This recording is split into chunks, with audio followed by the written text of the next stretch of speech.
Hello everyone, I am Kashif Kamran and today I am doing the paper review for AAA June 23.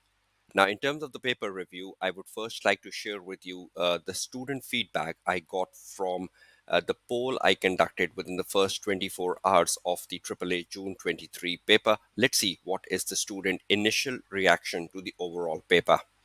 Now, in terms of the student feedback, I asked a question: how was the AAA June 23 paper? And over 300 students voted for this question on my different social media pages, which includes the LinkedIn, WhatsApp, and YouTube. 66%, which is the higher majority, rated the paper as manageable. 29% found this paper as difficult, and 5% found it pretty easy paper. Let's see how that translates into the actual results for June 23. We know the passing rates for AAA are low and among the lowest for the strategic option level papers for ACCA. So let's see if that percentage of manageable 66% really translates into a good looking results this time. But I believe there is a big expectation gap between the word manageable as viewed by the students and as viewed by the marking team, which needs to be worked upon. And I'll be doing a separate session on that soon. The next question I asked the student was about time management, and you all know time management is one of the critical aspects of the AAA paper. Uh, what percentage of the paper you managed to complete within time? 100%, 13% student responded to that option. So that's not very bad enough if 13% of the total students, like 322 votes, and saying that they managed the 100% complete paper, that's fair enough. But the significant majority is between 90 to 100, and I think that's quite fair enough.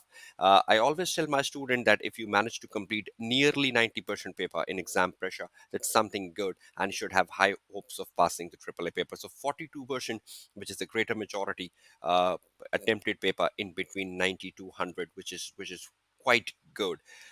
31% between 80 to 90. That's not even bad considering the quality of answer you wrote for the 80% or 80 to 90% of your answer would really count towards your success. If your answer was of good quality across whatever you have written, you certainly have a chance of passing. And then 14% saying less than 80. Now that's quite risky if it is less than 80, and it all depends upon the way you wrote the answers for up to 80% of the paper which you attempted.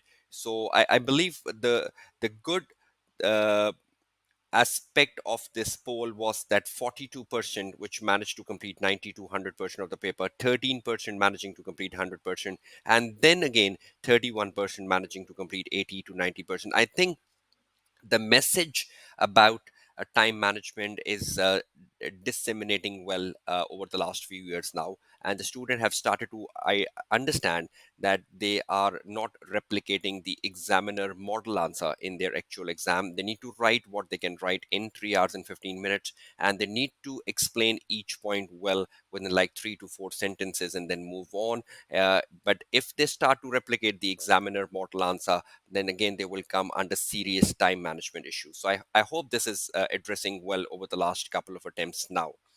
Okay, now let's looking at the section A feedback I got from my students for AAA. And different types of papers are set in for AAA June 23 exams because there are so many time zones in which the paper needs to be conducted in the morning shift, in the evening shift. So you need to have different sets of paper to ensure that no bad practices are involved within the papers or reporting of the papers by one student to another. Now, the first thing in section A, across all the feedback I got from my student, there was no business risk question. Now, that means we have a potential in the upcoming exams that a question around business risk could be possible. So you should keep that noted very well if you're preparing for September exams. All set of papers examined audit risk and risk of material misstatement. Student reported in some paper the materiality in question number one was to be determined on the basis of revenue. We have seen that in the past papers. Mostly it was around profit before tax, but this time it was on revenue. And the materiality on revenue is half to 1%, and you have to judge within that bracket of half to one what should be the materiality level. There was a different way of testing question one, and I covered that different way because the examining team wrote an article ahead of the June exams about attempting section A question under the syllabus area D, and they have given the types of the questions which can be examined in question number one, and one of that type was examined in the recent sittings as well.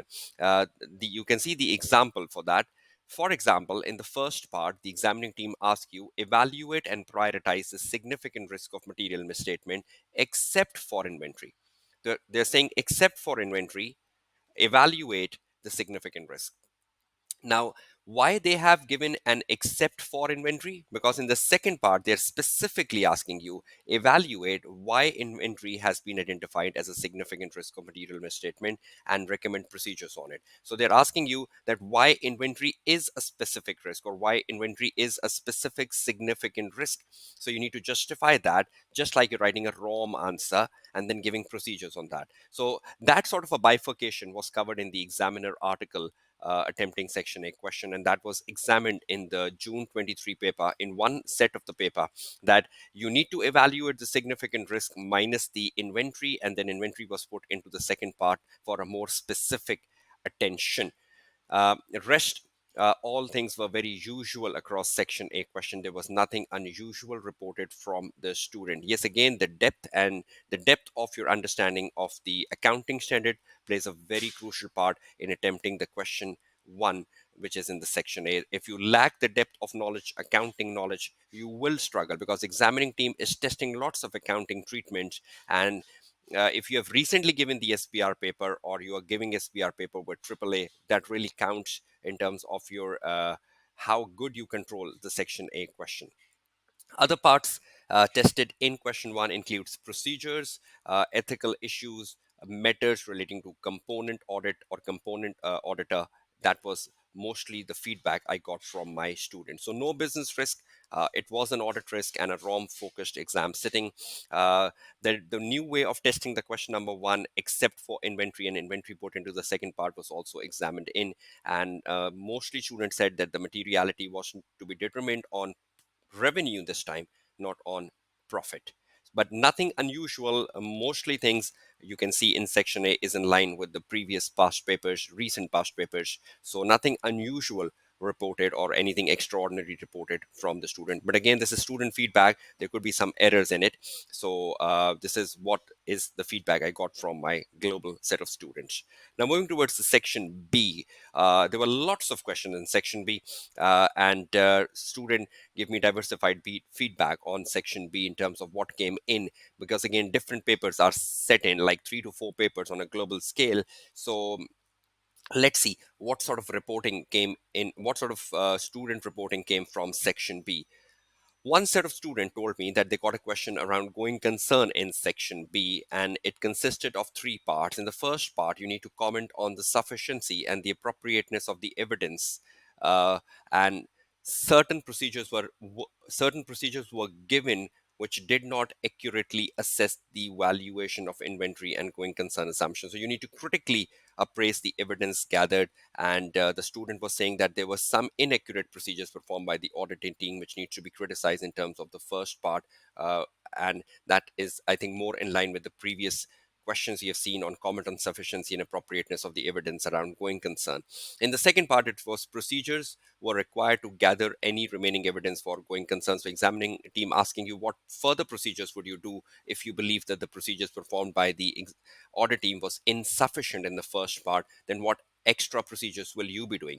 And in the part C, considering that all going concern issues and adjustments required have been completed, uh, an auditor is satisfied with the adjustments relating to going concern, critically evaluate the draft audit report. So you were given a draft audit report and you need to critically evaluate in terms of any issues in terms of the draft report given by the examiner. So quite a typical question with a critical appraisal of the report, procedures on going concern, and commenting on the sufficiency and appropriateness of the evidence. So a complete going concern question did got examined in June 23. And I did mention in my exam tips that there's a high chance of a question around going concern. So at least that has come in. Another set of students did reported that they got a question around due diligence and audit tender, and they said this question was very similar to one of the past paper question on the subject matter of due diligence, where the examining team asked for explain the specific inquiries and procedures on the government grant and legal case. And I think one of the previous past papers on due diligence have the same topic where you need to do the specific inquiries, but this time the specific inquiries was put around government grant and legal case. A lot of students did said that the even the uh, case study was very similar to one of the past paper which came on due diligence. So explain this the special, I think that is specific inquiry. I think there's a misreporting by the student. Special, not specific, inquiries and procedures on government grant and legal case. And in the second part, you need to evaluate two companies tender for audit of a group and choose which one will you recommend to the group in the report to the management. So in this question, the student reported me that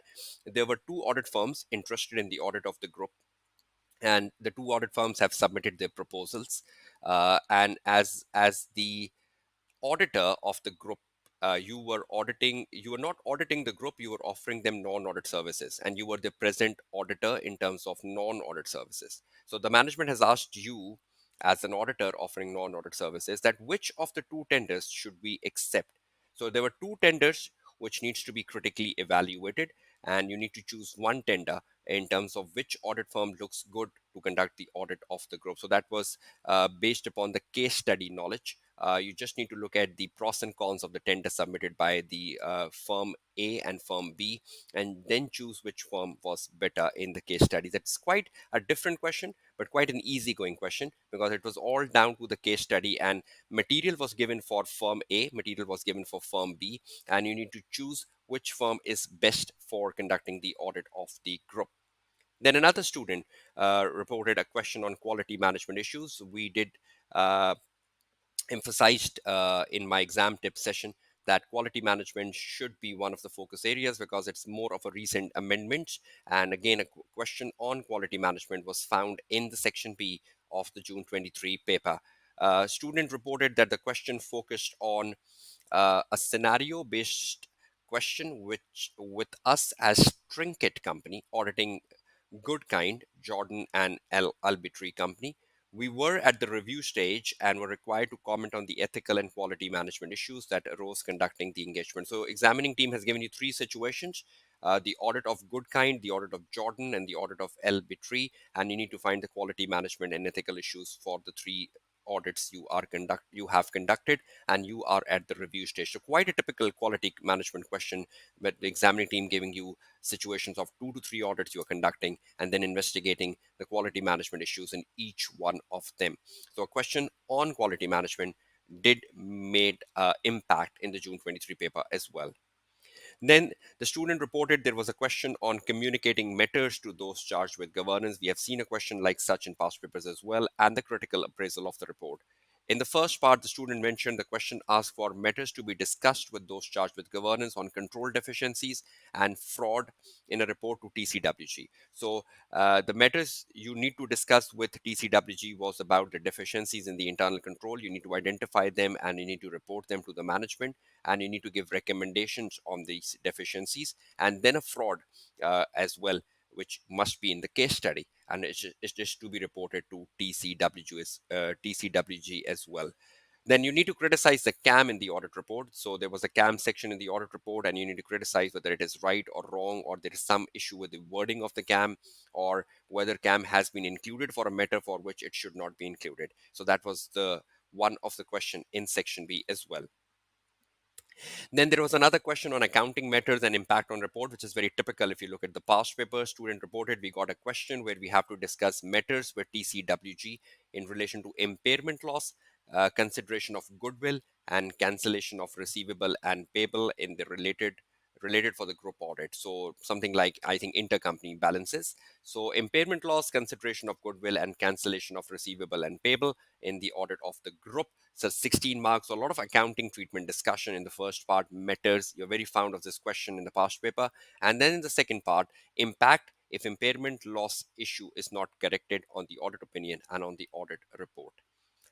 Then, as for my expectation, I did expected that examining team might test the new assignment which is added in syllabus area F. since September 22. And examining team has written an article on assurance on social, environmental, and sustainability information part 1 and 2 under syllabus area F. I even covered this as part of my regular classes. And there was quite a high hope that the examining team might test a question around this new assignment on sustainability reporting by the auditor. And the question did come in one set of the paper as reported by the student. The question asked for, the student told me that the question was about an audit client asking the auditor to provide an assurance on sustainability report. Issue include public pressure, stricter regulations and requirements, and report tied to getting loans. So the client needed the sustainability report because they had some public pressure. There were some regulations coming in force, and they need to apply for a loan. And the bank was looking for a sustainability report to disperse loan. So you were requested to offer assurance on sustainability report, and the question was about evaluating ethical and professional issues in terms of the request to report or a request to give assurance on sustainability reports. So that was about accepting the engagement and ethical and professional issues in terms of accepting the engagement. Now, if anyone has covered the articles published by the examining team in September 22 on the changes in syllabus area F, assurance on social sustainability and environmental information part 1 and 2, this question would have been fairly easier, and it was well predicted. At least three things have been examined as per my prediction. Number one, this particular question in front of your screen, which is syllabus area F, social, environmental, and sustainability information, a question on going concern was also in one of my expectation, and then the quality management. So I hope you found this session productive. This is just to give you an insight about what was actually examined in the AAA June 23 paper. Nothing unusual, nothing extraordinary, nothing very dramatic. Where the student complained they got something which they didn't knew. At least all the topics examined were fair enough, were in line with the previous past papers. If any student has practiced the recent 5 to 6 papers, have read the new articles, and have read the examiner reports, you must not have struggled. And that is the reason 66% student voted it was a manageable paper. I wish you all the very best of luck and success for your upcoming results. Kashif Kamran signing off from a June 23 AAA paper review.